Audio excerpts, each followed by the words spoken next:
వి gold trusted gold buyers మీరు తాకట్టు పెట్టిన బంగారాన్ని విడిపించి ఈ రోజు ఉన్న మార్కెట్ ధరకు కొనబడను. మీరు ఇండస్ట్రీలోకి ఎప్పుడైతే ఎంట్రీ ఇచ్చారో అప్పటికే మీకు పెళ్ళై ఉంది. అప్పటిదాకా అసలు చాలా తక్కువ సంపాదన ఉన్న లైఫ్, బట్ గొప్పగానే లేదు. బట్ అప్పుడు చాలా సక్సెస్ఫుల్గా లైఫ్ని లీడ్ చేశారు. ఇండస్ట్రీలోకి వచ్చిన తర్వాత మీకంటూ ఒక గుర్తింపు వచ్చింది, మీరు బిజీ అయ్యారు. అలాంటి టైంలో ఫ్యామిలీ డిస్టర్బ్ అవ్వడానికి కారణం ఏంటి? అంటే కొన్నిసార్లు మ్యాటర్లు అంటే మనకు మనస్పర్ధలు చిన్న చిన్నవి వస్తూనే ఉంటాయి. ఒక టైం వస్తుంది ఎట్లా అంటే ఇంకా వద్దు, ఎందుకు రోజు కొట్లాడుకొని రోజు ఇది పరిశాన అనే దానికంటే దూరం ఉంటే బెటర్ కదా. ఊరికి ఒకరినొకరు అనుకొని ఒకరినొకరు కొట్టుకొని తిట్టుకొని ఇంకా ఏదేదో నెగిటివ్ ప్లాన్లు చేసుకొని ఇవన్నీ చేసేదానికంటే గమ్మున వెళ్ళిపోతే అయిపోతుంది కదా. ఇప్పుడు వాళ్ళ మనసు బాధ పెట్టకుండా నేను బాధపడి ఎందుకు ఇవన్నీ అని జరిగింది. అది ముందు నుంచి చిన్న చిన్నవి వస్తూనే ఉంటాయి. భార్యాభర్తలు అన్నాక కొన్ని రోజులు ట్రావెల్ అయిన తర్వాత ఒక టైం వచ్చింది, ఇంకా లేదులే అంటే ఏ మనిషికైనా, ఇప్పుడు ఆమెకైనా సరే నాకైనా సరే ఒక ఓపిక, ఒక లిమిటేషన్ ఉంటుంది. ఆ ఓపిక దాటింది. మేబీ నేను కరెక్ట్ లేను ఆమె ఉద్దేశంలో నాకు కరెక్ట్. ఇలాంటివి ఏవో జరుగుతాయి. ఎవరు పర్ఫెక్టు ఎవరు రాంగ్ అని నేను చెప్పను. మిస్టేక్లు రెండు తరపులో ఏవో జరిగింటాయి. సో అది ఎక్కడో మైండ్లో కూర్చుంది. ఒక టైం వచ్చింది, ఇంకా మనం బెటర్. ఇది మీ వ్యక్తిగత విషయం సార్. చాలా ఇంటర్వ్యూలో మీరు ఇదే మాట చెప్పారు.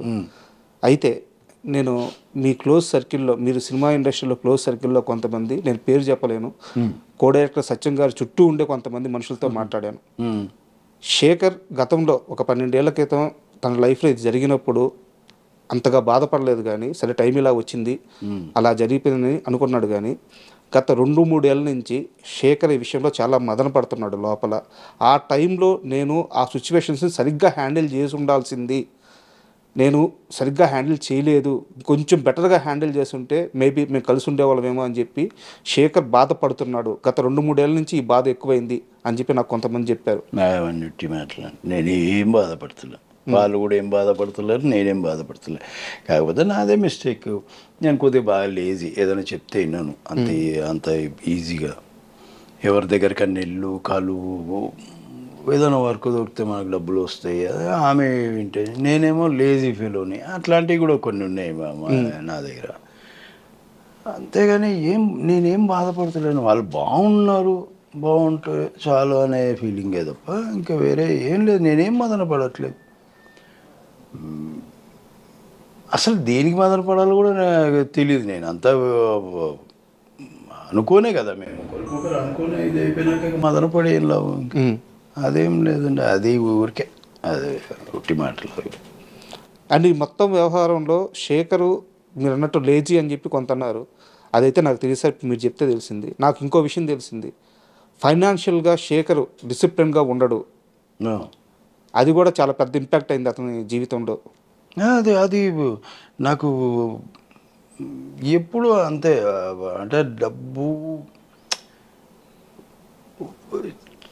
అంటే పెద్దగా ఆలోచించాను.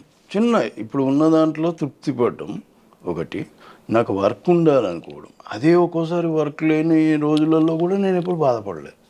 మేబీ నా టైం లేదు, వస్తుందేమో అనే ఉన్నా.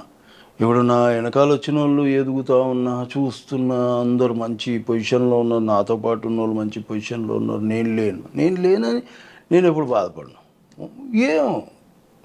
ఇన్నేళ్ళు భగవంతుడు కాపాడిండు, 25 ఏళ్ళు అవుతుంది వచ్చి, ఇన్నేళ్ళ నుంచి భగవంతుడు కాపాడిండు, ఏదో వర్క్ ఇస్తున్నాడు, ఎందుకు ఆయన నడిపిస్తాడు నేను అని ఉందే తప్ప వాడు ముందుకు పోయిండు వీడు ముందుకు పోయిండు ఈ ఫీలింగ్ కూడా ఉండదు నాకు. ఎప్పుడు పెద్దగా ఆలోచించాను. మీ బ్యాచ్లోకి ఒక ఉగ్ర నరసింహుడు వచ్చాడు, 18 ఏళ్ళ వయసు, జూనియర్ ఎన్టీఆర్ అంటే స్టూడెంట్ నెంబర్ 1. అంతకుముందు ఒక సినిమా చేస్తున్నారు. సో ఆయనది 2వ చిత్రం. ఇప్పుడు దాకా మీరంతా ఒక ట్రావెలింగ్, రాజమౌళి గారిది కానీ మీది కానీ రాజీవ్ కనకాల గారిది కానీ మీరంతా ఒక ట్రావెలింగ్ ఆల్రెడీ ఉంది. ఈ బ్యాచ్లోకి ఒక పులి వచ్చినట్టు వచ్చాడు. ఎలా మౌల్డ్ అయ్యారు, మీ అందరితో ఎలా కలిసిపోయారు ఎన్టీఆర్ గారు? లేదు, అతను ముందు నుంచి అదే చైల్డిష్ మెంటాలిటీ. అందరితో మనం పలకరీకున్నా పలకరిస్తాడు అంటాడు, మనం చూడకపోయినా వెనక నుంచి జీప్లో పట్టమని మీకు పలకరిస్తాడు. అట్లాంటి అది ముందు నుంచి ఉంది, ఇప్పుడు ఉంది. ఫ్రీగా అంటే తనతో ఇది మాట్లాడొచ్చా మాట్లాడకూడదా అనే భయం ఎవరికి ఉండదు, ఆ మోమాటం కూడా ఎవరికి ఉండదు. ఏదైనా ఉంటే చెప్పేసుకోవచ్చు మనం, అంత ఫ్రీ ఉంటాడు ముందు నుంచి అంతే. ఇప్పుడు అలాగే కొద్దిగా, కాకపోతే ముందంత కాకపోయినా ఇప్పుడు కొద్దిగా ఏజ్ పెరిగి కొద్ది ఇంకా బాగా ఆలోచిస్తారు, కొద్దిగా సెటిల్ అయ్యారు. ముందు బాగా చిలిపి పనులు విపరీతంగా. ఎలాంటివి చేస్తారు? ఇప్పుడు ఆయన ఉండమంటే ఉండాలి మేము అక్కడ. షూటింగ్ అంటే ఇప్పుడు నాకు లేదు కదా వర్క్, నాది అయిపోయింది వర్క్ అంటే కూర్చో పోనీయాడు సాయంత్రం దాకా, ఇంకా వాళ్ళకి ప్యాకప్ అయినప్పుడే పోవాలి. లేదంటే ఇంకా అసలు ఏవేవో ఉంటాయి, ఇంకా అసలు పోనీయరు. అది విచిత్రం ఉన్నాయి. పోతుంటే పోతుంది, నా పక్కనే ఉండండి నా అంతే. అయ్యా కలిసి భోజనం చేయడం, అవి మాట్లాడుకోవడం, షార్ట్ బ్రేక్ అప్పుడు అదే సర్కిల్ అందరూ ఉండాలి ఆయన పక్కన. ఓకే, సరదాగా ఉంటుంది అని రిలాక్స్ అవుతాడు, మంచిగా కూల్గా ఉంటాడు. ఎంత కష్టం షార్ట్ అయినా అక్కడ ఇంత కూడా కనిపించే టక చేసేస్తాడు, మళ్ళీ వచ్చి మాతో జాయిన్ అయిపోతాడు.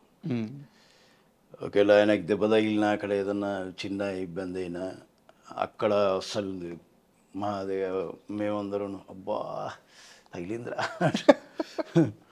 అందరూ ముందు చెప్తారు, బయటపడు.